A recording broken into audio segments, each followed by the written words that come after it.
X.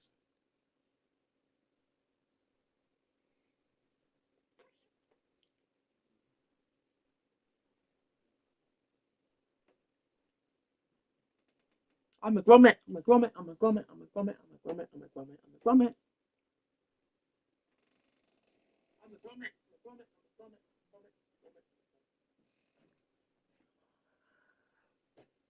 a grommet. Grommet. Grommet.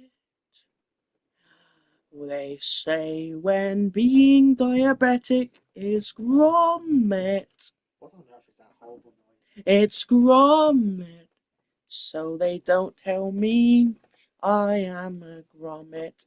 Grommet. I know. I'm gonna go on Reddit. I am a diabolical grommet. Hey! It put the free watching back there. Well, just move it then. I have to restart the stream to do that though. Why is there no volume? Why is it like the quietest thing you'll ever hear? God, it's just me who smells chips. Oh right, I have some cooking. I am cooking. Wait, cooking. Okay, how do I do this? How do I do this? How do I do this? Yeah, you have to restart the stream to do it. Oh, grommet! Grommet radiator! Oh, fuck! I don't want my eyes to go out. Ow! Oh no! Guys, help me! I've gone rogue. Oh, that wasn't that bad. I've turned into that scene from Retard Series 1 where I'm randomly just beating myself up. Oh! Stop it. Wallace, I can't control myself. Ah! My eye's gonna come off. Wallace, help! Oh! No! You. I heard it.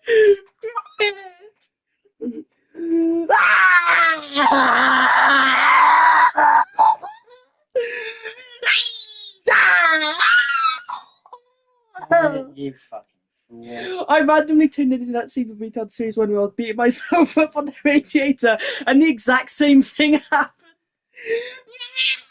Why was I doing that? Well, mate, why have you done this to yourself? I've had my two beautiful eyes for so many years. Well, mate, you fucking. You're gonna need a contact lens now. Great, now we're gonna have to replace the fucking grommet as well. No!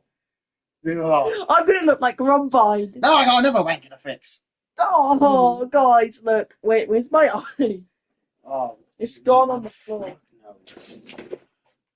For fuck's sake, I had a feeling. What was that? The fucking drink. The moment you started smashing your fucking head, I fucking knew it.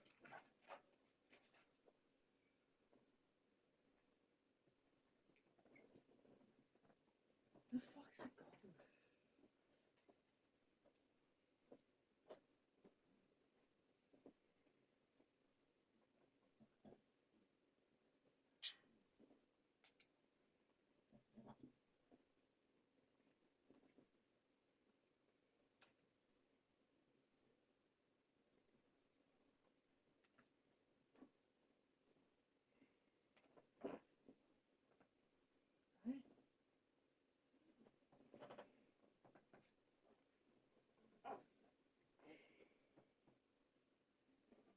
It's gonna have to be glued on. Yeah, that's the best we can do. I can still see out of it.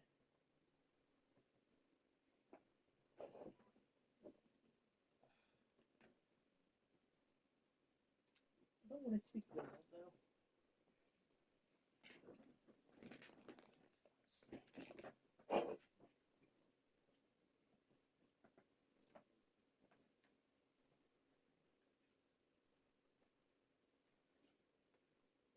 What was that on the wall?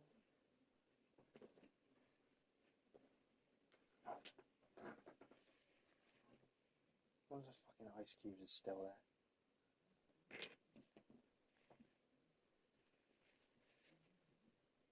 I don't remember which way it was.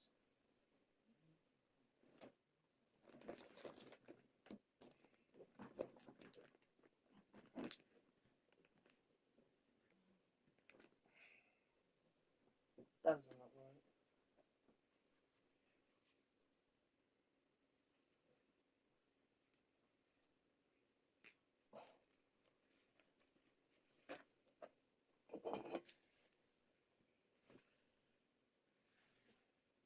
I can't believe my eye came out. Well done, son.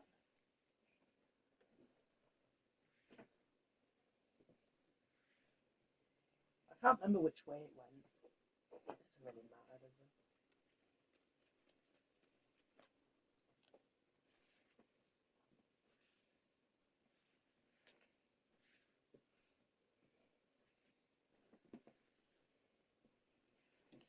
Okay.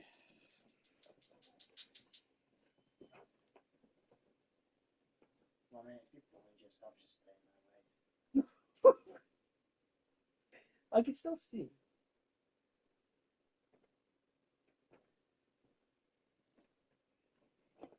I don't know how. I just need it glued. I need to test you now. Does that say that shit vomit? No, it doesn't. Look at this ice cube. Yeah, it's your reward. Sit on it. Alright. You're gonna have to keep that somewhere safe now. I know. Look, it's staying on. Yeah, but one fucking tab and off it goes. I know. Oh, it's staying. Look. Yay! Yeah, like it's staying on. Nah. There's no fucking way spring traps here staying on. Yeah, but it'll be fine, don't worry. Look, I'm back to... Alright, guys, so this video was going to be titled Isla Squamit. That's... It's still being titled Isla Squamit. Preston, your turn. It's like Oh. someone whose denture has fucked itself. No, let's It's falling out. let's do it to Preston. No. Fuck off. I'm not an idiot. Why, I'm clearly. Yeah, you are, Gromit. I randomly went rogue and just started hitting the radiator as hard Yeah, as I could. and you caused a mess. Sorry, Wallace. I have to go down. I didn't mean to. I didn't mean my eye to come off either, but it did. No, you fucking wanted your eye to come off. Sorry. Clearly. I wanted something out of it. I don't know, I just turned into season 1 Gromit. And just, I was repeatedly doing it. Well, this is the part of season 1 I do not like. Yeah. Look at my eye. Remember series 1, the part where someone's drink is spilled as well? Yeah, they put it in a spot where it wouldn't happen. It's like thrown. I think it was Chungus' drink or something. But yeah, What happened to him and me? This happens all the time. A fucking Bowser spilled it earlier. No, okay, I did. Yeah, but that's not nearly. It was like barely any. Yeah, it wasn't bad. Well, Isla Squamit has returned. It's the third eye I've ever lost. No, it's actually the 18th. Shut up. I am very slightly mad, I am too. What do you have to be mad about? My eye. Yeah, but that's your own fault. True. You're not mad at anyone but your own stupidity. Pretty much. It's just my eye. Wait, it's gonna be super glued on. Ow, fucking me.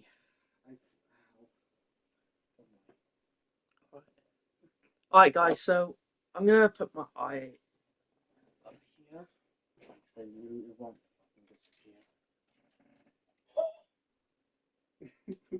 Alright, it's gonna be in there and it won't go anywhere. Alright, guys, I did something really bad today. I'm so annoyed that my eye's gone, but at the same time, it was funny. You bloody imbecile. Be more careful next time, lad. You really let us down this time, lad. I look stupid. Yes, Robert, you do. How much has changed?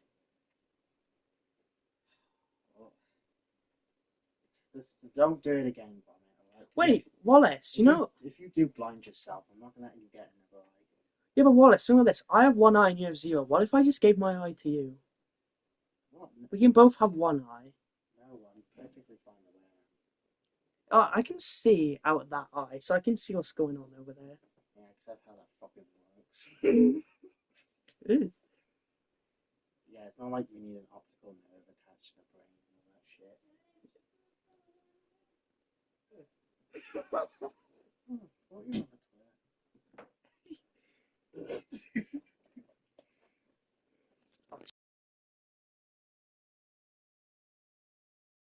Just gonna have it in here.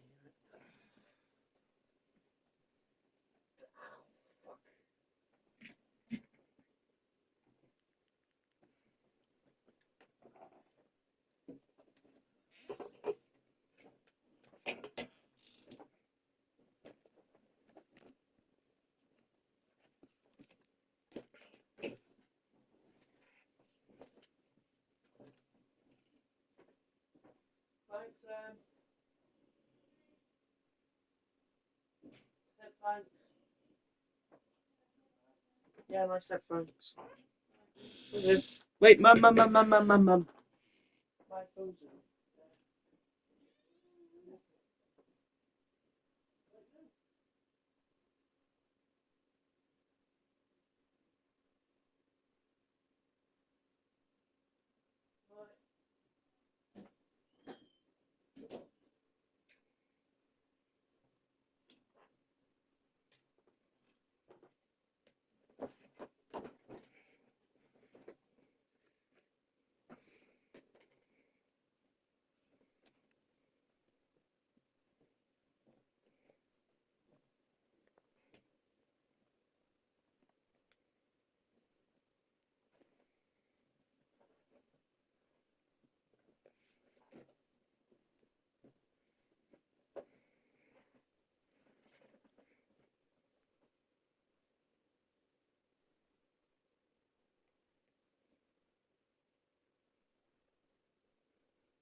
All right.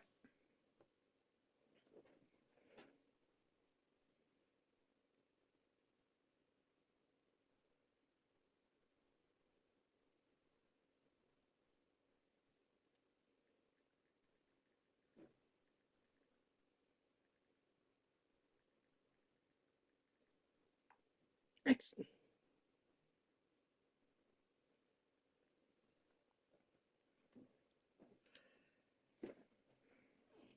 Fucking sigh of annoyance and frustration. And also the sigh of grummer, if you do it again, your voice coming off. I'm not fucking exaggerating either. I will do it myself. All right, guys. So I'm here to apologize for what I did. God, how much fucking chicken do you need? Like fucking hell. Oh, I like chicken. Jesus. I haven't ate all day. It's just the fact. Alright. But I'm sorry, Wallace, for tipping your drink whilst trying to get my eye from the floor. That's such a fucking stupid sentence. I know. My eye was on the floor. Like, how...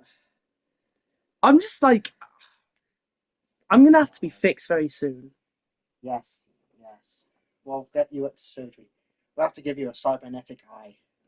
See, the drink is worse because you can't fix it technically. You just gotta replace. Wait, do I have to replace my eye? Yes, vomit. What do you fucking think? Well, I want to just attach my old one on. Yeah, well, I don't know. Maybe medical science can do that shite now. I don't know. I haven't kept up with how it works in this universe for a while. So, Well, vomit chicken. vomit chicken. Enjoy. How much fucking chicken do you need? All the chicken, bitch.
Wallace, I'm gonna have to ask for a favour from you. You're pushing it. No, pick a video. Video. I don't know what video to watch whilst I eat my. How much chicken do you need? Why we watch a video about eye surgery? We're all watching a video on fucking eye surgery. Drinks documentary? I don't know. It's gonna be you losing all your chicken documentary. Well, yeah, I'm gonna eat it. Be lost forever then. It'll come out me bum. Yeah, and then you can eat it again. No! I don't really only food you'll have. Yeah, but basically. Alright, I can't fucking think. Yeah, me neither. Is anything Hello Neighbor related? Oh, yay. I'm tired of that fucking shit. You tired of Hello Neighbor? Just a tiny bit. Yeah, 'cause he's stupid. Yeah, 'cause that means the world coming from you. Indeed. Doesn't work. Your ass is huge. Thank you. Yes, but not in a way, more like a disgusting. Guys, what do we watch? Yeah, I had a quick nap. What's happened? Oh, I don't care, catch up. What the fuck happened? Video. Chuggus Wallace hurt me. I didn't. What happened? It was Barney. He smashed his eye in the fucking radiator. Oh, you dumbass. And then it exploded off, like, everywhere. And it's safe now. But also not my drink over. From it. Two wrongs don't make a right. Are you sure? Good job. Good job. See, this is why Obi-Wan says, good job. you need to act normal, because then these things won't happen. Why were you smashing your fucking eye against the radiator? I don't know. I couldn't stop myself. My body took over. Right, okay. The last time this happened was season 1. Oh, mate, you're just retarded. No, I'm not. Oh, mate, it's been decided that you are. I don't know any good videos. What is Obby the Walrus? Oh, that's the thing I was going to say. Where's this not it? That's not the full version, even though That looks fucking dumb. Yeah, I mean, it's not even that creepy, to be honest. But it used to be back when you were being on internet for the first time. Yeah, I guess. Apparently, It's like, only 1 minute anyway, Paul. the footage is of someone who contracted polio and was trying to dance in their bedroom. And then someone took that whole wholesome video and twisted it into a creepypasta. Yeah, that's nice. Yeah. Maybe just some chilling scares. Yeah, alright. We're on a dark. Back in 2007, 18-year-old Kelsey Smith went shopping alone.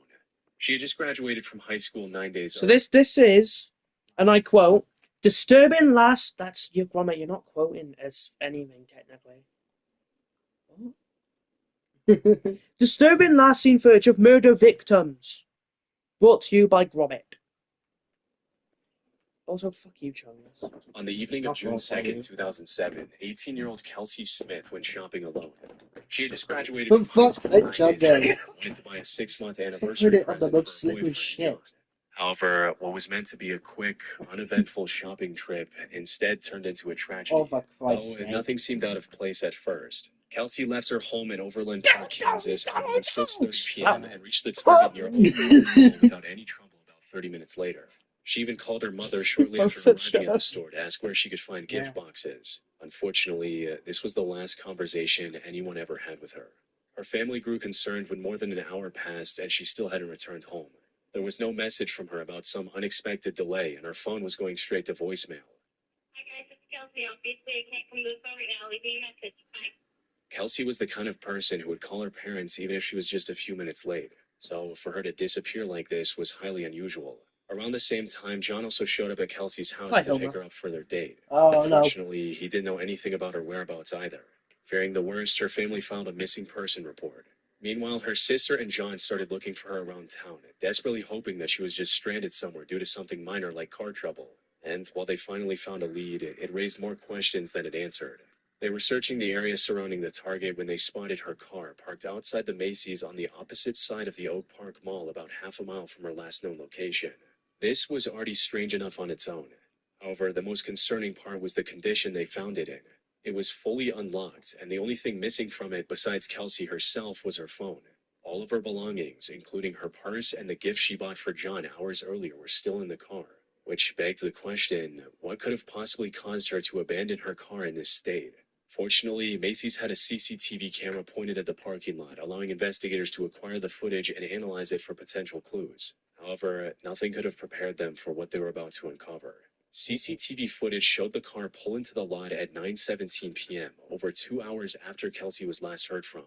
However, instead of Kelsey, an unknown man wearing a white t-shirt got out of the driver's side door and quickly fled the scene. Unfortunately, the footage was too blurry to see any identifying features besides his clothes. What investigators didn't know at the time was the color of his shirt would prove crucial in this investigation. But for now, the focus was on finding Kelsey before it was too late. The next step in their investigation was to analyze the last known footage of Kelsey shopping at the Target. Unfortunately, this footage didn't show anything unusual, at least at first glance. Target's surveillance system had captured her entire shopping trip. Everything from entering the building to calling her mother, buying the gift, and then leaving in her car. However, while doing a frame-by-frame analysis, one of the detectives noticed a tiny anomaly near the end of the footage. As she was about to get in her car, the camera captured what looked like a man in a white t-shirt running toward her at the last second. There was a strong chance that this was the same man who would later abandon her car in the Macy's parking lot hours later. With this newfound knowledge, investigators watched the footage again, and this time they noticed something even more horrific. As Kelsey was browsing through the store, a man in a white t-shirt could be seen stalking her through That's every creepy. aisle. He kept following her until she was about to pay for her items, and then rushed out of the store before her, likely so he could ambush her as she was getting in her car. Fortunately, the entrance camera managed to capture the only somewhat usable image of his face, allowing investigators to set up a tip line for anyone who knew him. Another camera also captured the make and model of his truck when he arrived at the store minutes earlier. This narrowed down the search considerably. All they needed now was information on who this man was.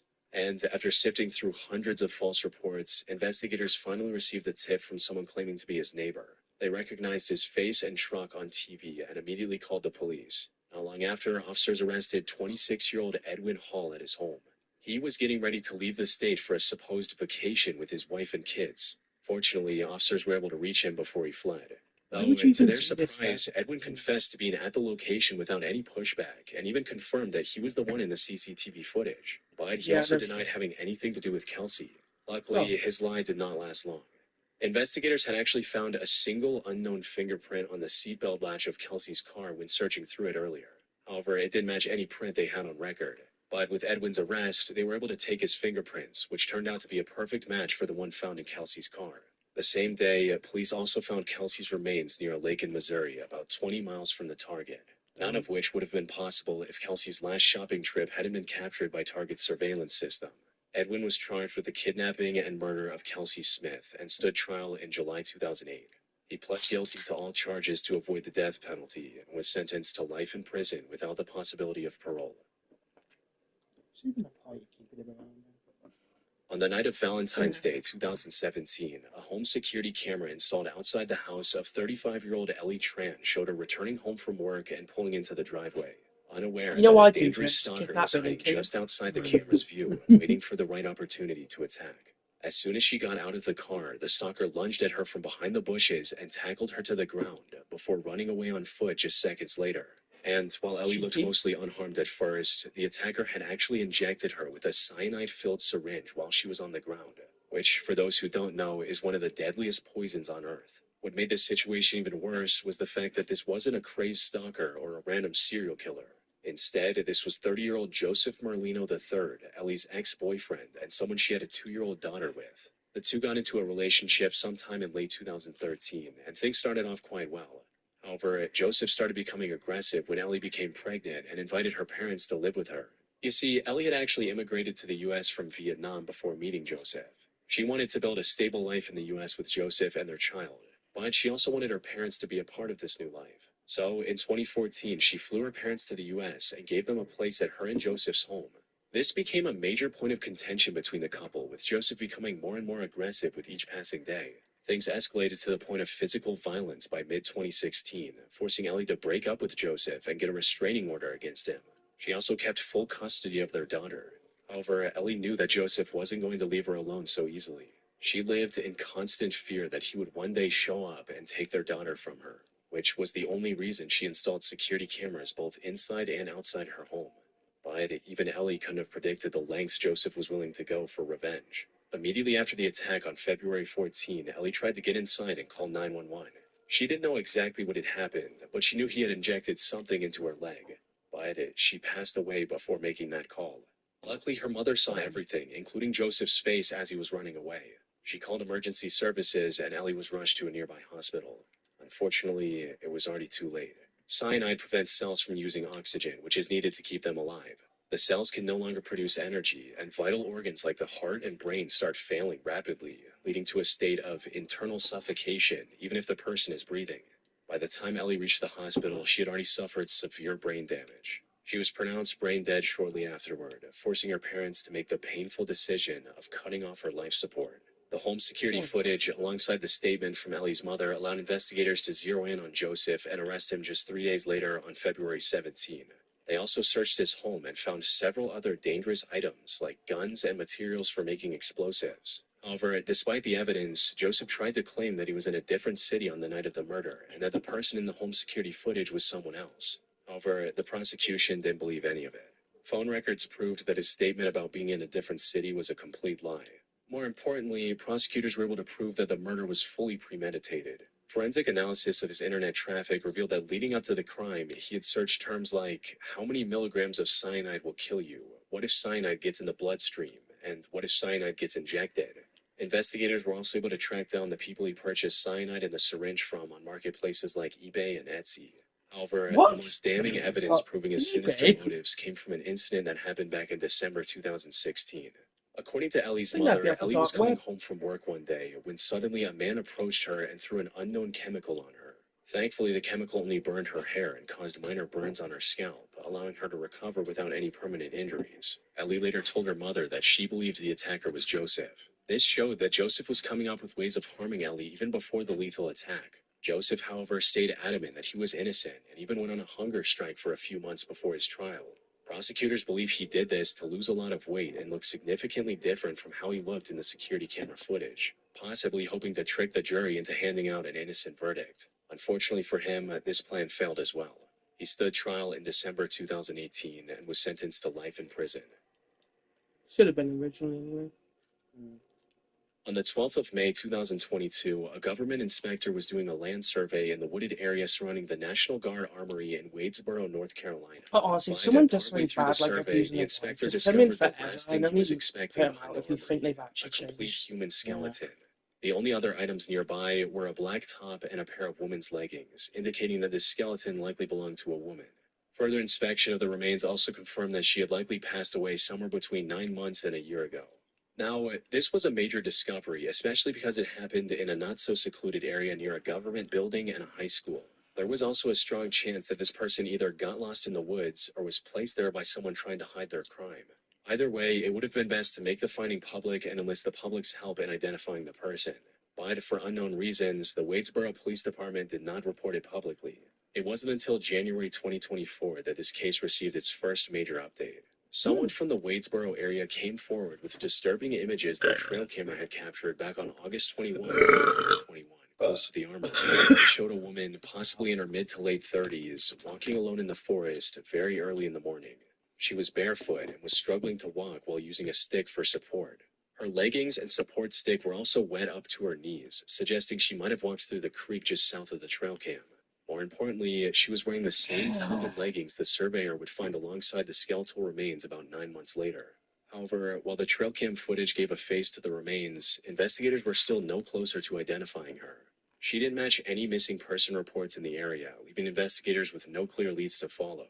With no other option, authorities uploaded the trail cam images alongside any information they had on the National Missing Persons database, which turned out to be the correct move. Not long after the case gained traction online, the woman was identified as Amber Ray Johnston, who was 36 years old when she went missing back in August 2021. This trail cam footage was the last time she was seen alive. Her mother recognized her after coming across the images online. A DNA test in March 2025 also confirmed that the skeletal remains belonged to her daughter, Amber. The only question that remained now was what happened to Amber? How did she end up in Wadesboro, North Carolina, over 2,200 miles from her home in Bullhead City, Arizona? Unfortunately, the answer to this question would turn out to be far more complex than the investigators might have expected. Amber's story began in Bullhead City, Arizona, where she was in an emotionally and physically abusive relationship with her on-again, off-again boyfriend, Jarrett Ward. Both Jarrett and Amber also had a severe substance abuse problem, which only made their relationship worse. They eventually broke up in the summer of 2021, and Jarrett went back to his hometown in South Carolina. During this time, authorities had their first strange encounter with Amber. On the 8th of August, at around 8 a.m., she apparently went swimming with someone she had just met. He stayed behind on the water's edge while Amber dove in, leaving her ID and clothes behind in his care. He went back to get a life jacket for himself, but when he returned, Amber was nowhere to be seen. Assuming that she might have drowned, he contacted the police, who began a search and rescue mission immediately. However, just hours into the search, police received a call from Amber's landlady stating that she returned home safe. Then, in mid-August, she got on a Greyhound bus and started traveling east. It's unclear if she was going back to her mother's place in Pittsburgh, Pennsylvania, or if she was planning on visiting Jarrett in South Carolina. However, she didn't reach either of these destinations. Witnesses saw her purchasing a bus ticket in Winston-Salem, North Carolina on August 17, 2021. And that was the last time Amber was ever seen alive. The last ping from her phone came from Charlotte on August 19, 2021. 3 days after that, she was captured by the trail camera in Wadesboro, over 90 miles from Winston-Salem, before disappearing completely until her remains were discovered 9 months later. However, how she reached Wadesboro or why she went there in the first place remains a mystery to this day. The most puzzling part of her case is that authorities still haven't considered any foul play in her disappearance and death, even though there are countless signs strongly pointing towards that possibility. The biggest of which are her SNAP food stamps and credit card, both of which were used by other people, including Jarrett, after her supposed death. She had actually told her mother about Jarrett stealing her credit card to purchase drugs in the past. So, him somehow getting a hold of it and using it for online purchases after her death should have made him the #1 suspect. Unfortunately, Jarrett passed away himself from an overdose in 2022, leaving investigators with no lead to follow. It was, I think it was him. Yeah, I mean, it makes the most sense. What a terrible thing to do. Indeed.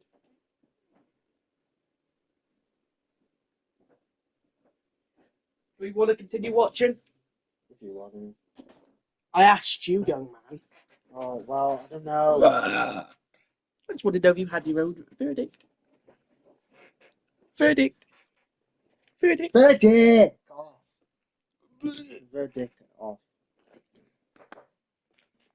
Batman. The Ouija side to I'm a turkey. Hey, Batman. Thoughts on rapists?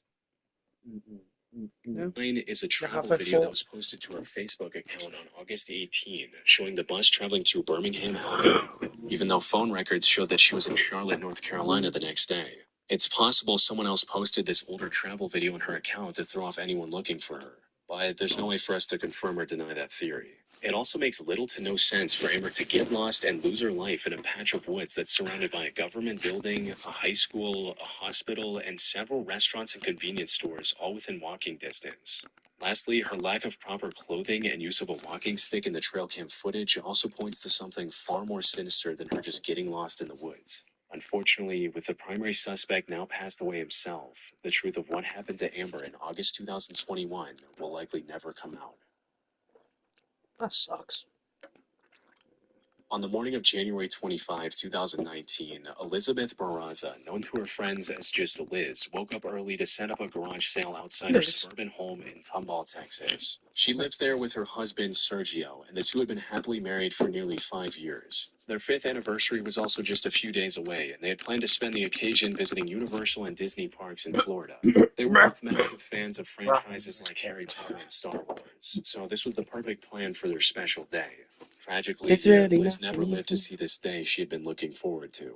As she was setting up the garage sale, security cameras from around the neighborhood captured a black truck driving in and parking a few lots down from Liz's house. The driver of this truck then got out, approached Liz in her driveway, and started talking to her about something at around 6:58 a.m. Her doorbell camera recorded her saying good morning to this person in a way that made it seem like she didn't know who they were. But then, just a few seconds later, unprompted, the person took out a firearm and opened fire, shooting Liz 4 different times before running back to their truck and driving away. 3 different neighbors called 911 seconds after hearing the gunshots. First responders arrived just a few minutes later and rushed Liz to a nearby hospital. Unfortunately, the damage was too severe, resulting in her passing away shortly after arriving. The video footage captured the whole incident, but it wasn't clear enough to pick up any identifying features. However, as the investigation went on, the biggest issue that confused the authorities was the complete lack of a logical motive. First of all, this wasn't a robbery or something along those lines. The killer didn't take anything and just ran off after committing the crime. More importantly, the way they made sure to shoot her one more time after she had already fallen to the ground made it seem like this was a deliberate hit, almost as if someone had sent a hitman after her.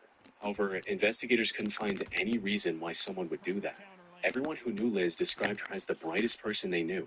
She wanted nothing more than to see others happy and even spent her free time cosplaying as a stormtrooper and visiting children's hospitals to cheer them up. Security footage from around the neighborhood also showed the killer driving around her home and staying in nearby parking lots hours before the crime.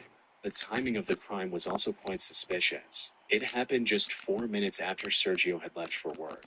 Whoever the killer was, they knew the couple's schedules. Liz had also not told anyone about the garage sale beforehand, so there was no way for some random person to know that she would be alone outside at that time. This precise timing pretty much ruled out the possibility of a serial killer taking advantage of the opportunity, bringing authorities back to square one. The only possible lead they had was her husband, Sergio, and for a good reason. Spouses are often involved in these types of murders, especially when infidelity is involved. Putting Sergio as the mastermind could also explain how the killer knew about the garage sale and the exact time Sergio would leave for work. However, after thorough investigation, the police found no evidence of Sergio's involvement. Their marriage was simply too perfect and problem-free for him to have any reason to take her life, leaving the mystery of Elizabeth Barraza's death completely unsolved to this day. February 2021 started off as a particularly cold month for the residents of the small town of Plains Township, Pennsylvania. A blizzard the night before had deposited over 30 inches of snow across the region, forcing most of its residents to shovel snow from their driveways if they wanted to get their cars out. However, for a local couple, 50-year-old James Goy and 48-year-old Lisa Goy, this simple activity proved lethal when they got into an argument with their neighbor across the street named Jeffrey Spade. The fight had started with Jeffrey accusing the couple of dumping snow too close to his house. A home security camera outside James and Lisa's home captured the argument as it escalated, with both groups hurling increasingly demeaning insults and curses at each other. In the heat of the moment, Jeffrey threatened the couple's lives before returning to his home. Normally, this would have been where the argument ended. However, Jeffrey had something much more drastic in mind. Seconds later, he came back with a firearm and opened fire, hitting the couple multiple times. Okay, I can't make fun of his name. I laughed at Jeffrey Spade. But after seeing that both James and Lisa Yeah, but he's the killer, so it's he went fine. back inside and returned with a different firearm, took their lives at point-blank range. By the time first responders arrived at the scene, both Lisa and James had already passed away. But that wasn't all. Police entered Jeffrey's home to arrest him for his crime.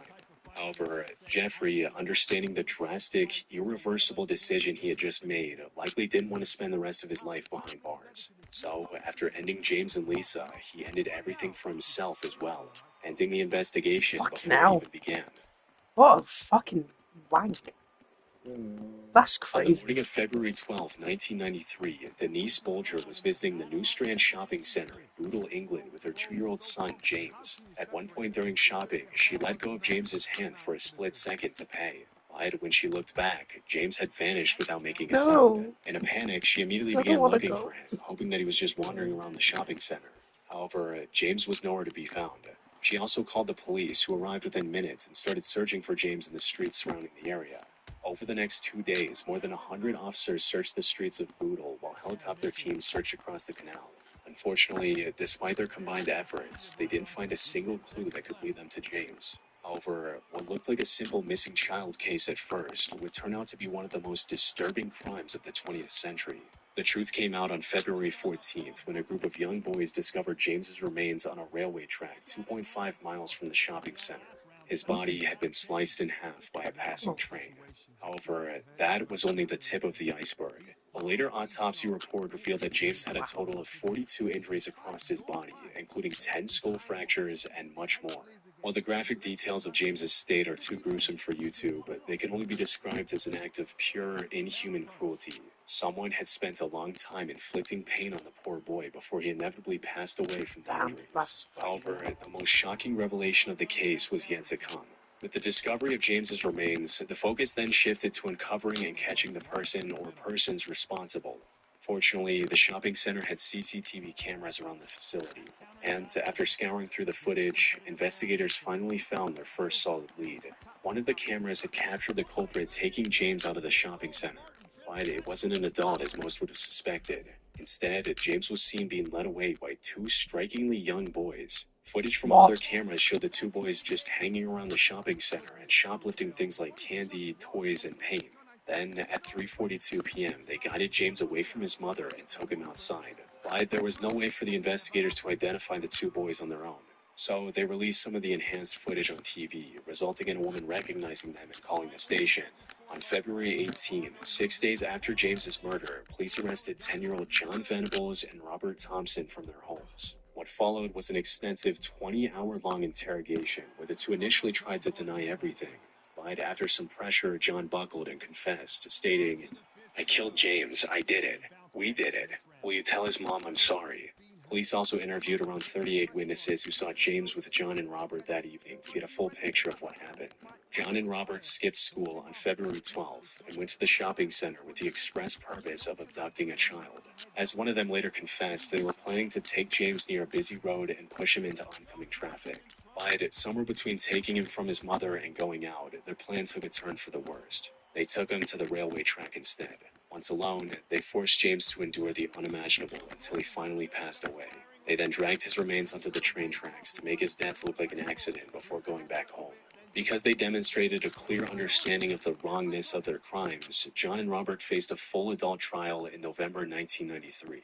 And the evidence against them was overwhelming. Investigators found drops of James's blood on their clothes, imprints of their shoes on his body, and much, much more, leaving no doubt about their guilt. They were found guilty and became the youngest convicted murderers of the 20th century. Though, despite their adult trial, their sentence was still in line with their age. They were sentenced to indefinite detention with a minimum of 8 years behind bars. After 8 years, in 2001, John Venables was released with a new identity to protect him from public retribution. But he has been repeatedly recalled to prison for breaching his parole conditions and was found to still pose a danger to children. Robert Thompson remains free on license and has not been known to reoffend since his initial release. Great idea, just let him back out. like, yeah, that's so fucking. Okay, some people are just born evil. I That's don't the know reason. how else to fucking Like, I'm explain sorry, I don't care if there's one of those kids like 10 to 12. it. You're Still doing that is mental. yeah. Like, if you ever need to do that to like a really young kid, that's really bad. That's like, I honestly think that's the worst crime you could ever do. Because they did it. They clearly enjoyed it. I remember people involved when they were like taking out of prison should be They shouldn't have been let out. I misheard it. I thought it said 80 years, not 8. 80 years would have been better. But what the fuck? That's actually like the worst thing you could ever do. Yeah. I honestly, if they just ended up killing the two, I wouldn't have really cared. That's fucking mental. Wow, that impact was incredible. Let's take another look at it. I need to see that again.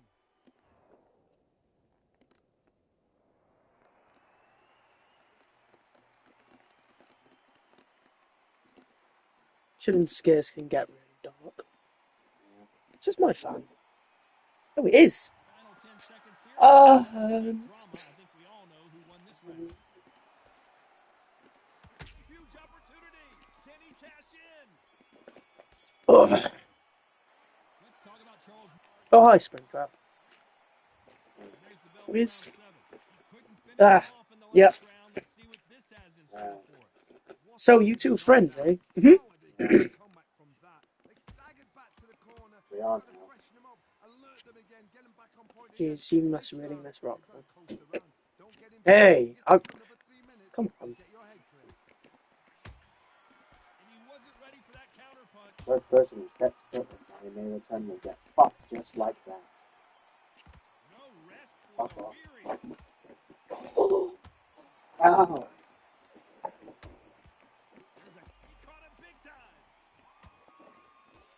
Hell of a grip.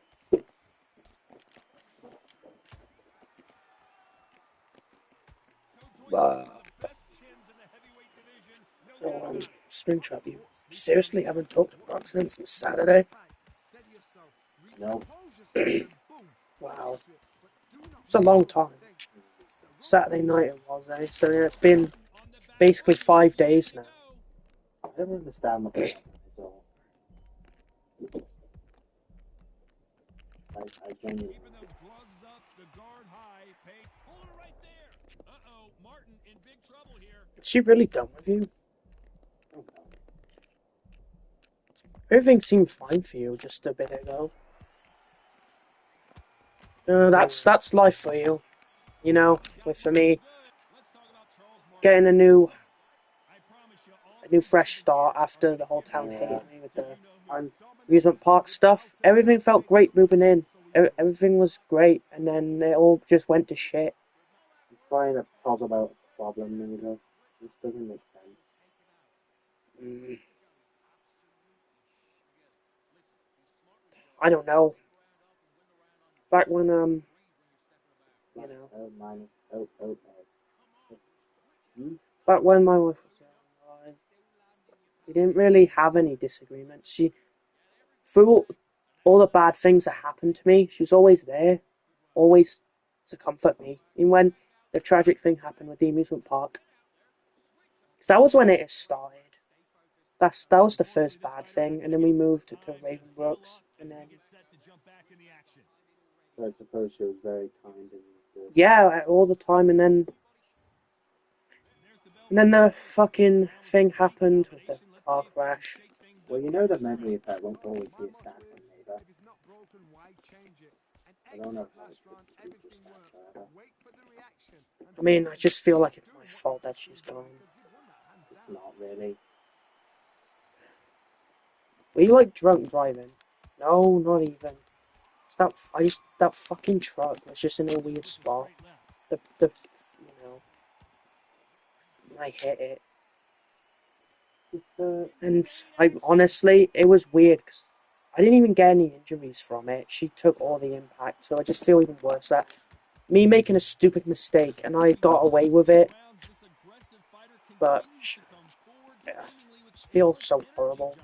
And then what ended up happening later, me just being I realized I needed her because I couldn't function properly. I wouldn't even watch my kids. I'd just be depressed on the TV all the time. And then obviously Aaron didn't take it well, and he ended up accidentally, Neighbor, I think